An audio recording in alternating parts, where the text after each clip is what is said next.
Hey y'all, guess where I am? I'm in Benin, that's in West Africa.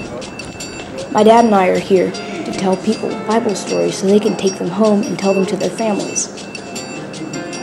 Why Bible stories? Well, most of the people here are illiterate. That means they can't read or write. So if we tell them Bible stories, they can take it home to their homes and villages and tell other people about the great news of Jesus Christ. So hold on a second. Where's Benin? Well, it's a good question. Alright, let's say this is Africa. I know it's a bad drawing and all, but just pretend it's Africa, okay? Alright, here's Egypt, right there, and then Congo and Mali. There's a small one named Ghana, there's Togo, and then right there's Benin. That's where we'd be staying for 9 days. Okay, let's get closer to Benin. Alright, there's Benin. It's another sloppy drawing, but it'll work.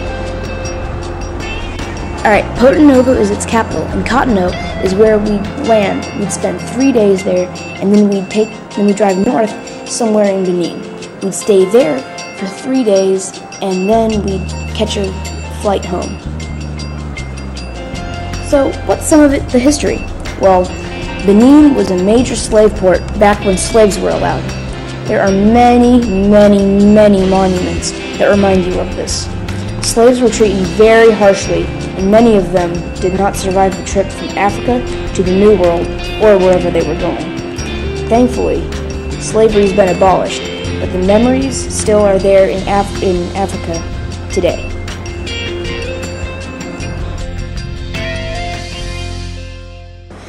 So what's it like there? Well, it's very hot and humid. People there are very poor and live in slums, which are like rundown neighborhoods.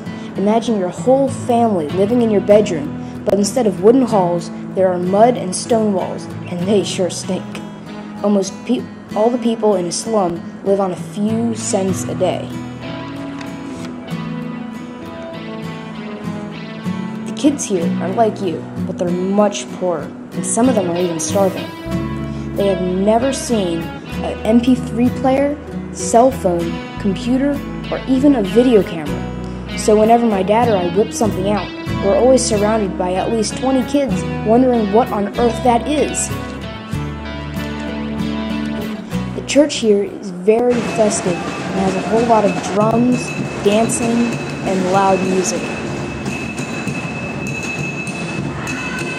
However, it's much harder to tell people about Jesus here than it is in America. There are many religions in Benin. None of them do what God said we should do. Some people even worship snakes. Imagine that your God is a snake. That goes directly against what the Bible tells us. But not everything in Benin is evil. There are some churches, and they're trying to expand. And what my dad and I are doing makes it even easier to tell people about the good news of Jesus Christ. Wow, my mouth is dry. That's about all I have to say. The next time you think of Benin, pray for it and its people.